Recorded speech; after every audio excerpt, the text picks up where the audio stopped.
안녕하세요. 변호하는 사이 은지민 변호사입니다. 오늘은 교권 침해에 대해서 이야기해 볼까 합니다. 요즘은 학교 폭력뿐만 아니라 교권 침해를 당한 선생님들의 상담 문의가 많이 늘고 있는데요. 학교라는 공간은 하나의 사회라고 하죠. 그런 만큼 학교에서 벌어지는 일들은 다소 특수한 성질을 지닌다고 볼 수 있습니다.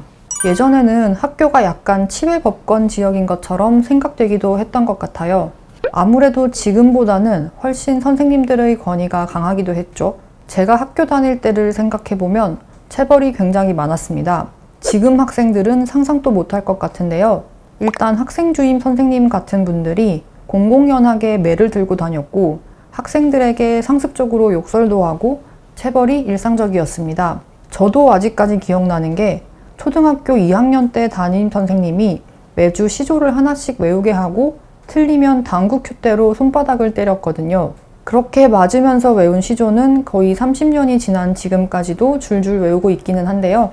어쨌든 이렇게 선생님이 학생을 체벌하는 것은 당연했고 부모님들도 애가 맞고 왔다고 하면 맞을만 하니까 맞았겠지 하는 게 일반적인 분위기였습니다.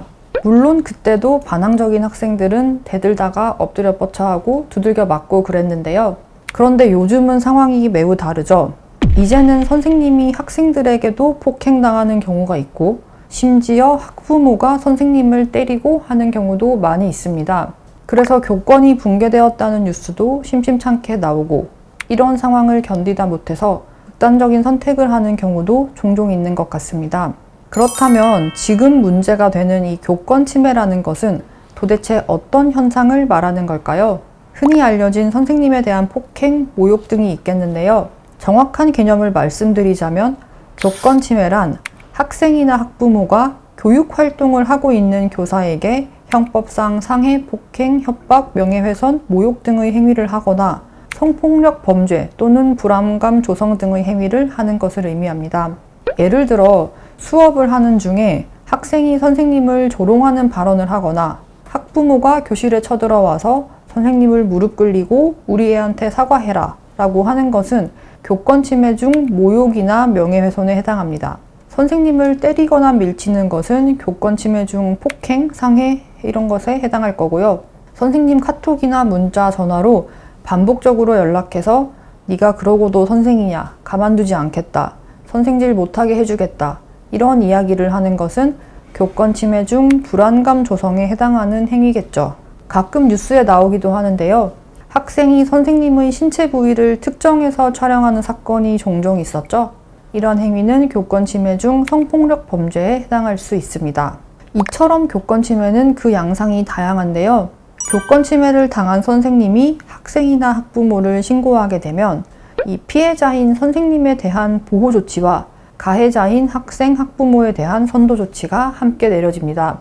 학교 폭력 사건에서 이 피해 학생과 가해 학생에 대한 조치와 비슷한데요.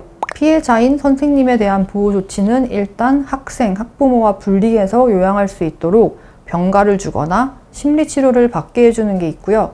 반대로 학생에 대한 선도 조치로는 교내 봉사와 사회 봉사, 특별교육 이수, 출석 정지, 학급 교체, 전학, 퇴학 등 학교 폭력 사건에서 가해 학생에게 내려지는 것과 동일한 것들이 있습니다. 학부모의 경우에는 행위에 따라서 형사처벌까지도 받을 수 있겠죠. 그래서 교권 침해 사건은 크게 유형이 두 가지입니다. 첫 번째로 피해자인 선생님이 주체가 되어서 가해자인 학생, 학부모를 상대로 학교에 신고를 하거나 형사고소를 하거나 민사 손해배상 청구를 하는 것입니다. 제가 예전에 했던 사건을 잠깐 설명드리자면 고등학생 남자애가 수업 시간에 여자 선생님에게 수시로 성적인 농담을 하면서 수치심을 주었고 선생님이 훈계를 하자 욕설을 하다가 결국 선생님을 뒤로 밀어서 넘어뜨린 사건이었습니다. 이 남학생 때문에 선생님은 정신과 치료도 오랫동안 받았는데요. 학생이니까 이해해 보려고 하던 선생님은 폭행까지 당하자 결국 학생을 고소하고 학생과 학부모를 상대로 민사손해배상 청구를 함께 하게 되었습니다. 이 민사손해배상 청구는 흔히 말하는 위자료인데요. 현실적으로 위자료는 액수가 크지는 않습니다. 이 사건은 형사고소까지 했기 때문에 학부모가 선생님에게 통상적인 위자료 액수보다는 훨씬 큰 금액을 형사합의금 명목으로 지급하고 끝났는데요. 이렇게 교권 침해를 당한 선생님은 학교 신고와 형사고소, 민사 손해배상 청구 중에서 원하는 것을 골라서 선택적으로 진행하면 됩니다. 두 번째로는 가해자인 이 학생이 주체가 되어서 선도 조치에 불복을 하는 행정소송이 있습니다. 그거는 학생이 선생님을 때리거나 해서 교권 침해를 한 것 자체는 맞지만 그에 따른 처분이 너무 가혹하다고 해서 처분을 낮춰달라는 취지에서 보통 진행을 하는데요. 예를 들어 학생이 수업 시간에 반복적으로 선생님의 수업 진행을 방해하고 선생님에게 공공연한 욕설을 한다고 해봅시다. 결국 이 학생은 교권 침해 행위로 출석 정지 처분을 받게 되었는데요. 학생 입장에서는 억울한 겁니다. 내가 수업을 좀 방해하고 욕설을 한 건 맞는데 이게 출석 정지까지 당할 일이냐는 거죠. 이거는 선도 조치, 즉 처분에 대한 불복이므로 일반적인 행정소송의 절차로 불복을 하면 됩니다. 이렇게 교권 침해가 무엇인지, 교권 침해가 발생했을 때 피해자인 선생님과 가해자인 학생이 어떤 절차를 밟아서 각각의 권리를 주장할 수 있는지 알아보았는데요. 다음에 기회가 된다면 실제 일어났던 교권 침해 사건을 가져와 보도록 하겠습니다. 오늘도 시청해 주셔서 감사합니다.